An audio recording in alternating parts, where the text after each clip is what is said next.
भवानी शंकरो वंदे श्रद्धा विश्वास रूपिणौ याभ्यां विना न पश्यन्ति सिद्धः स्वान्तः स्थमीश्वरम्। हर हर महादेव। जगत पिता शिव यूट्यूब चैनल में आप सभी भगवत प्रेमी दर्शकों का हार्दिक स्वागत करता हूं। भगवान श्री पंचमुखेश्वर महादेव जी की कृपा से आप सभी स्वस्थ सकुशल और प्रसन्न होंगे, ऐसा मुझे विश्वास है। शिव महापुराण की उमा संहिता में एक महत्वपूर्ण बात कही गई है। देशेऽस्मिन् भारते वर्षे प्राप्य मानुष्य मध्रुवम न कुर्यादात्मनः श्रेयस्तेनात्मा खलु वंचितः।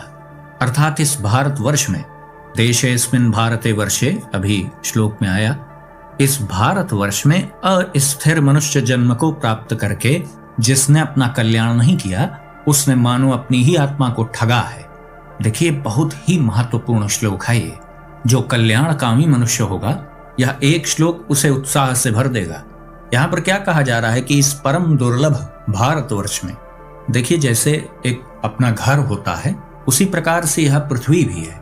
इस पृथ्वी को यदि मनुष्यों का घर माना जाए तो हर घर में एक देवस्थान भी होता है ना, पूजा स्थल भी होता है। तो यदि यह संपूर्ण पृथ्वी मनुष्यों का घर है तो भारतवर्ष उस घर का पूजा स्थल है, देवस्थान है, देवभूमि है।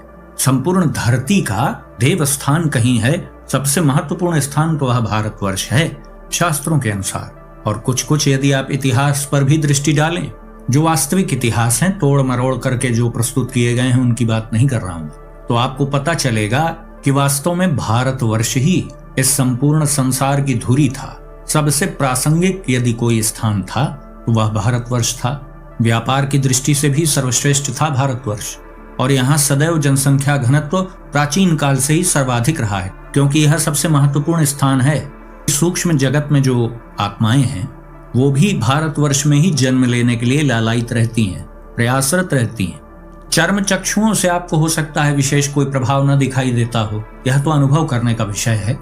सूक्ष्म विषयों का आप अनुभव कर सकते हैं, आवश्यक नहीं कि हर चीज दिख ही जाए आपको। हर वस्तु नेत्र इंद्रिय के लिए ही थोड़ी बनी हुई है।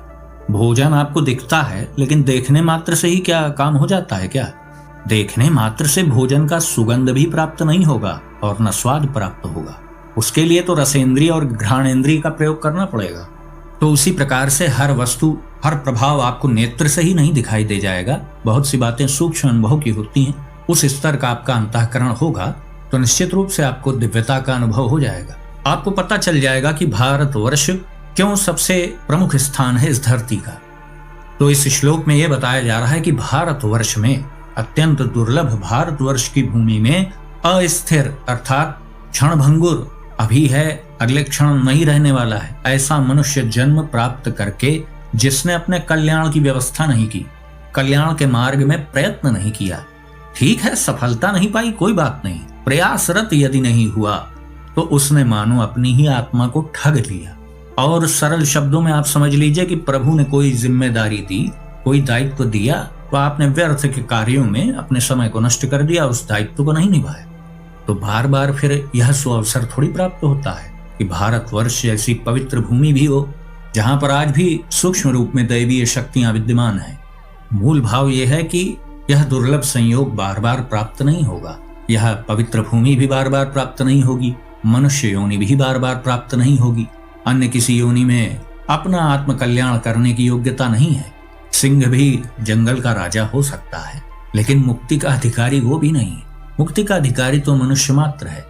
तो कभी अपने कल्याण के विषय में चिंतन न करना, अपने कल्याण की व्यवस्था न करना, अपनी आत्मा को ठगने के बराबर ही है।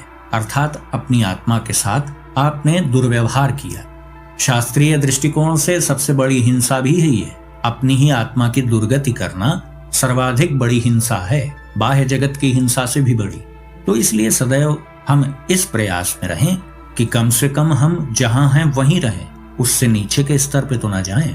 तो उसके लिए कुछ विधियों का पालन करना पड़ता है। वैसे तो सिर्फ एक ही सीधी सरल सच्ची विधि है कि अधिक से अधिक अपने इष्ट का चिंतन करो, अपने चित्त को अपने इष्ट से जोड़ कर रखो। सीधी सी बात है एकदम, इसी से सब कुछ हो जाएगा। लेकिन इतनी ही बात को समझने के लिए कितने शास्त्रों की रचना करनी पड़ी। बड़े बड़े विद्वान महापुरुष हैं, सबने अपने अपने स्तर से प्रयास किया और आज भी लोग कर रहे हैं। गोस्वामी जी ने कहा है ना कि जड़ चेतन ग्रंथि पड़ गई, यद्यपि मृषा छूटत कठिनाई। जड़ चेतन की ये जो ग्रंथि है यह वास्तविक नहीं है, यह अवास्तविक है। अस्तित्वहीन है, लेकिन जीव मान बैठा है, इसलिए जीव उसमें उलझा हुआ है, इसीलिए उसके भीतर अपने ही कल्याण के प्रति कभी रुचि नहीं होती। तो इतनी महत्वपूर्ण बात जानने के बाद हमें अपने कल्याण के लिए प्रयत्नशील हो जाना चाहिए। कल्याण से यहाँ क्या तात्पर्य है? बिल्कुल सत्यता से आप इस बात को समझें तो कल्याण तो वास्तविक रूप से वही है कि आप जन्म मरण के चक्र से ही विमुक्त हो जाएं। बहुत से लोगों का लक्ष्य यह भी होता है कि हम अपने इष्ट को प्राप्त करें।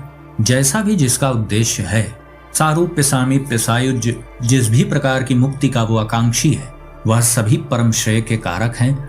कल्याणकामी मनुष्य जैसा भी हो, हर दृष्टि से श्रेष्ठ ही होता है। अब इसके आगे की बात भी समझिए। हम ऐसा क्या करें कि हम अपनी आत्मा को ठगने से बच जाएं, हम अपनी आत्मा के उद्धार में कुछ सहयोग कर पाएं। बहुत बड़ी बातें मैं नहीं कर रहा हूं कि हाँ आप लक्ष्य को प्राप्त कर ही लें, लेकिन कम से कम प्रयासरत रहना तो आपके ही हाथ में है। परिणाम क्या होगा वह आपके हमारे हाथ में नहीं है ना, लेकिन प्रयास करना सदैव हमारे हाथ में होता है। तो इसलिए आप प्रयासरत तो हो ही सकते हैं। सबसे पहला कार्य तो यही है, यदि आप भगवान महादेव जी की भक्ति में उत्तर बढ़ते जाना चाहते हैं तो आपको ही दृढ़ संकल्प लेना होगा। उस ओर पहला कदम आपको ही तो बढ़ाना पड़ेगा। आप ही तप करते हैं तो उसके फल की आकांक्षा करते हैं ना। ऐसा थोड़ी होता है कि कोई पड़ोसी उपवास रख ले और आप चाहते हैं कि आपको उसका फल मिल जाए। ऐसा आप नहीं करते ना, आप स्वयं उपवास रहते हैं। उसी प्रकार से कल्याण की प्राप्ति के लिए भी तो कुछ निर्धारित प्रक्रियाएं हैं, उसे आपको ही तो करना होगा। आप करेंगे तो आपको उसका परिणाम प्राप्त होगा, क्योंकि हर कर्म का एक परिणाम होता है। बिना परिणाम के कोई कर्म ही नहीं बना आज तक, है ना। तो सबसे पहले आप बिल्कुल यह दृढ़ निश्चय कर लें कि हमें अपनी ही आत्मा की सद्गति करनी है। वो जिस स्तर पर है उससे ऊपर हम उसे नहीं ले जा पा रहे हैं, तो वो उससे नीचे भी ना जाए। मूल बात है कि दुर्गति से आप बचें। यही बात तो इस महत्वपूर्ण श्लोक में भी कही गई ना, दुर्लभ मनुष्य तन प्राप्त करके, जो कि क्षण भंगुर है, अगले क्षण हो न हो उसका कोई स्थायित्व तो नहीं है ना। तो ऐसे दुर्लभ जन्म को प्राप्त करके जिसने अपना कल्याण नहीं किया, मानो उसने अपनी आत्मा को ठग लिया, अर्थात अपनी ही आत्मा को बंधन में डाल दिया। शिव महापुराण की विद्येश्वर संहिता के 23वें अध्याय में कहा गया है, ते धन्याश्च कृतार्थश्च सफलम देह धारणम उद्धृतम च कुलम तेषाम ये शिवम समुपासते। अर्थात वे ही धन्य और कृतार्थ हैं, उन्हीं का शरीर धारण करना भी सफल है, और उन्होंने ही अपने कुल का उद्धार कर लिया जो शिव जी की उपासना करते हैं। ऐसी महत्वपूर्ण बात शिव महापुराण में है। भगवान महादेव जी की उपासना करने वाले ही धन्य और कृतार्थ हैं। इस श्लोक में वर्णन है कि उन्हीं का शरीर धारण करना भी सफल है, और उन्होंने ही अपने कुल का उद्धार भी किया जो भगवान शिव जी की उपासना करते हैं। तो जो भी भगवान शिव जी की भक्ति में तत्पर हैं, प्रभु के प्रति समर्पित हैं, वह सभी धन्य और कृतार्थ हैं। यह निश्चित रूप से वह समझ लें। आगे कहा जा रहा है, शिव नाम मुखे यस्य सदा शिव शिवेति च पापानि न स्पृशन्ते व खदिरांगारकम यथा। अर्थात जिनके मुख में भगवान शिव जी का नाम है, जो अपने मुख से सदा शिव शिव शिव शिव इस प्रकार उच्चारण करते रहते हैं, पाप उनका उसी तरह स्पर्श नहीं कर पाते जैसे एक खदीर वृक्ष होता है, उसके अंगार को छूने का कोई भी साहस नहीं कर पाता है। मतलब जलते हुए अंगार को आप छू नहीं सकते हैं, जैसे उसी प्रकार से पाप भी उस मनुष्य का स्पर्श नहीं कर पाते। तो सभी समर्पित शिव भक्तों को यह समझ लेना चाहिए कि शिव नाम जाप उनके साधन का एक प्रमुख अंग है। शिव नाम जाप अति महत्वपूर्ण साधन है अपने इष्ट की प्राप्ति के लिए। मन तो सदैव संकल्प विकल्प बनाता ही है, चित्त चिंतन करता है, वैसे ही चिंतन करता है, वैसे ही संकल्प विकल्प भी बनते हैं जैसे विषयों में आपकी रुचि होती है। तो जब प्रभु में रुचि जागृत होगी तो प्रभु से संबंधित चिंतन होगा। सीधी सी बात है, उलझने वाला कोई प्रश्न ही नहीं है इसमें। सीधी सी बात है कि जिसे हम चाहते हैं उसे प्राप्त करते हैं। तो इष्ट कोई भौतिक वस्तु तो है नहीं, भगवान महादेव जी कोई ऐसे साधारण तो है नहीं कि आप उनको जा करके मिल लें या फोन से बात कर लें। उनके स्तर की आपको चाह अपने अंदर जागृत करनी होगी ना। प्रभु तो सबको प्राप्त होने के लिए ही सुलभ है ना। वो थोड़ी कह रहे हैं कि कोई विशेष व्यक्ति ही मेरे पास पहुंच सकता है। भाई सब लोग पहुंच सकते हैं, पात्रता सबकी है। प्रभु को प्राप्त करने के सभी अधिकारी हैं, लेकिन निर्धारित प्रक्रिया सबको करनी होती है, क्योंकि दरवाजे से आपको पार होना है ना। ऐसा नहीं हो सकता कि आप बैठे रहें, आपकी जगह कोई अन्य व्यक्ति दरवाजा पार कर ले और आप दरवाजे के बाहर हो जाएं। ऐसा नहीं हो सकता ना। आपको बाहर जाना है तो स्वयं आपको ही दरवाजा पार करना पड़ेगा। बहुत समझने वाली बातें हैं। अपनी भूख स्वयं भोजन करने से ही मिटती है ना, तो स्वयं हमें प्रयासरत होना पड़ेगा।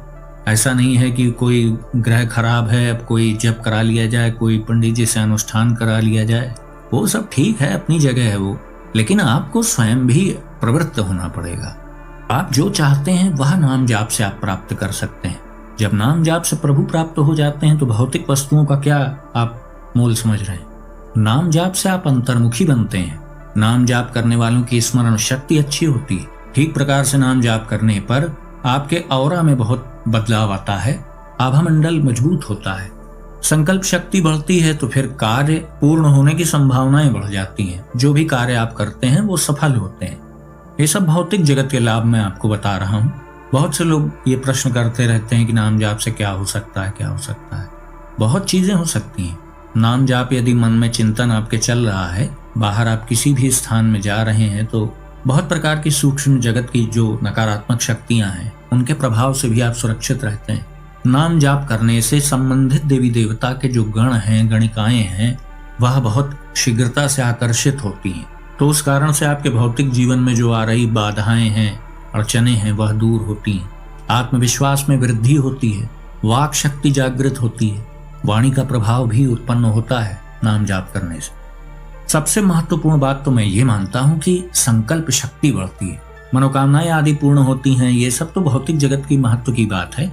वैसे आप देखिए तो सबसे महत्वपूर्ण बात तो ये है कि संकल्प शक्ति बढ़ती है, और इस मार्ग में संकल्प शक्ति का ही बहुत बड़ा योगदान है। वैसे तो सभी शिव भक्तों को हर श्वास में ही शिव नाम जाप का अभ्यास करना चाहिए, लेकिन प्रारंभ में यदि ऐसा आप ना कर पाए तो अधिक से अधिक करने का प्रयास करें। जब जब आपको स्मरण आए तब तब करने का प्रयास करें। देखिए, बिल्कुल ना करने से तो बहुत श्रेष्ठ है ना, बिल्कुल नहीं करने वाले से तो बहुत अच्छी बात है।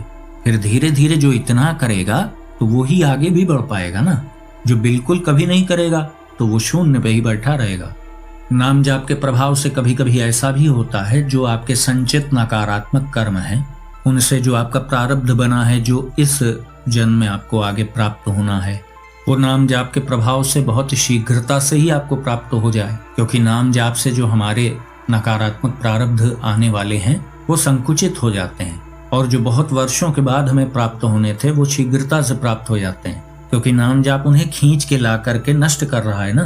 वो संचित फल पड़ा हुआ नहीं है। बुरे कर्म का कभी किसी जन्म में आपने किया होगा, वो संचित रहा होगा, तो आगे कुछ वर्षों बाद आपको प्राप्त होना था, तो आपने नाम जाप प्रारंभ कर दिया, तो उसके प्रभाव से चूंकि वो नष्ट होना है, तो वो जो बहुत वर्षों बाद घटना होनी थी वह शीघ्रता से सूक्ष्म रूप में घट के ही समाप्त हो जाएगी।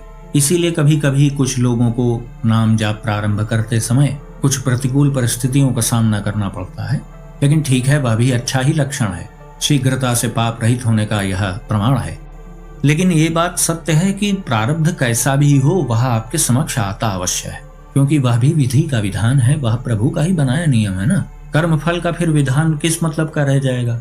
अपने भक्तों को छूट दे दें प्रभु, तो फिर ये भी तो गलत कहा जाएगा ना कि प्रभु पक्षपात कर रहे हैं। तो प्रभु ने सबको फ्री विल दे दिया, सबको अवसर दे दिया, जो इच्छा है वो करो भाई, जैसा करोगे वैसा परिणाम भी है। तो नाम जाप के प्रभाव से आप जो चाहें वो प्राप्त कर सकते हैं, चाहे भौतिक जगत की जो भी उपलब्धि आप चाहें। अब यहीं पर एक छोटी सी बात बस समझनी चाहिए कि मनोकामना आदि जो पूर्ति की बात है, उसमें सबसे महत्वपूर्ण बात यह होती है कि हमारे प्रारब्ध में कोई बहुत बड़ी अड़चन तो नहीं है।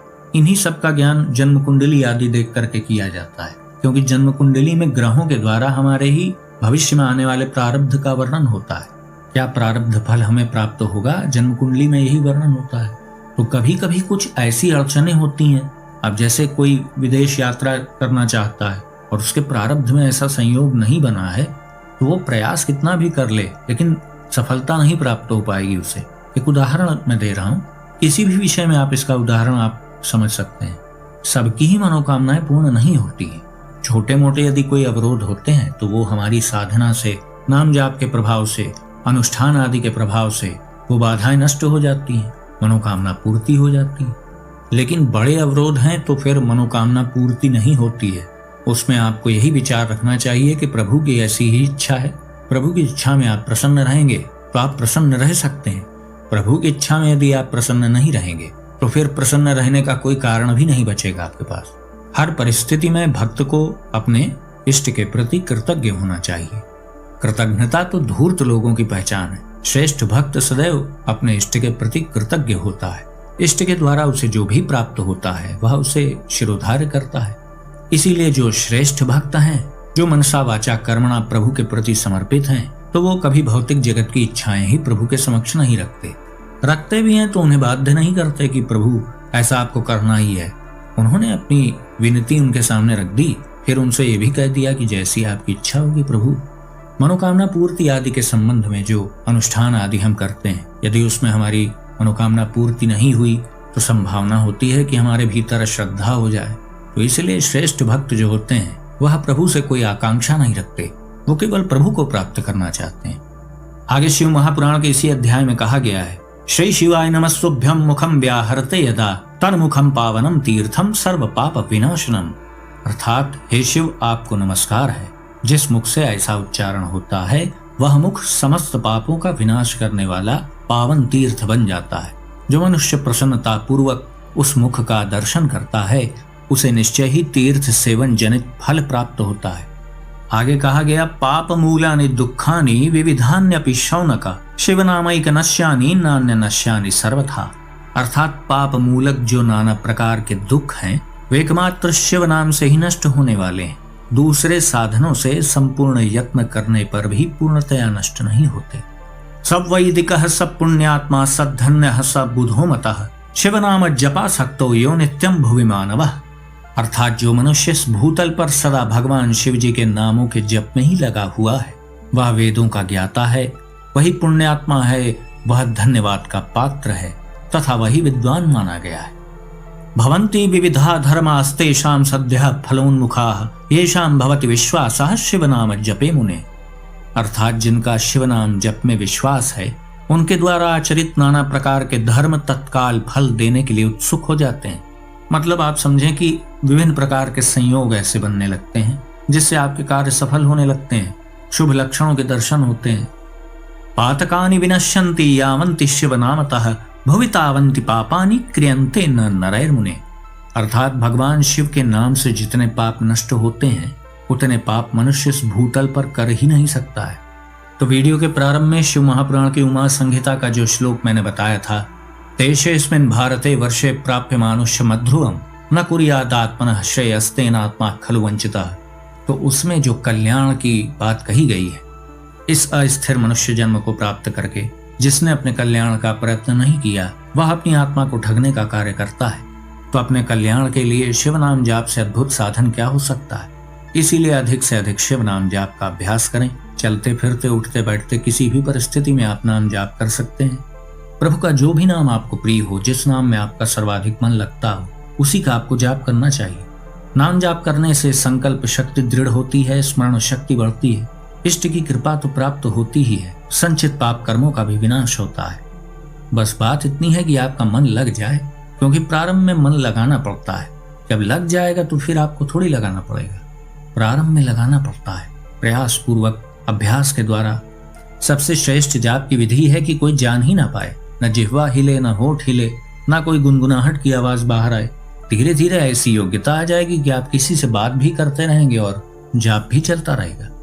तो वही मनुष्य श्रेष्ठ है जो अपनी आत्मा के उद्धार में प्रयत्नशील है, और अपनी आत्मा के उद्धार के लिए शिव नाम जाप से श्रेष्ठ साधन और क्या हो सकता है। तो आज का वीडियो हम यहीं समाप्त करते हैं। आशा करता हूँ जो भी जानकारी आपको दी गई वो आपको अच्छी लगी होगी। यदि वीडियो आपको पसंद आए तो इसे लाइक करें, अपने मित्रों बंधु बांधवों के साथ शेयर करें। यदि इस चैनल पर आप पहली बार आए हैं तो कृपया इस चैनल को सब्सक्राइब करें।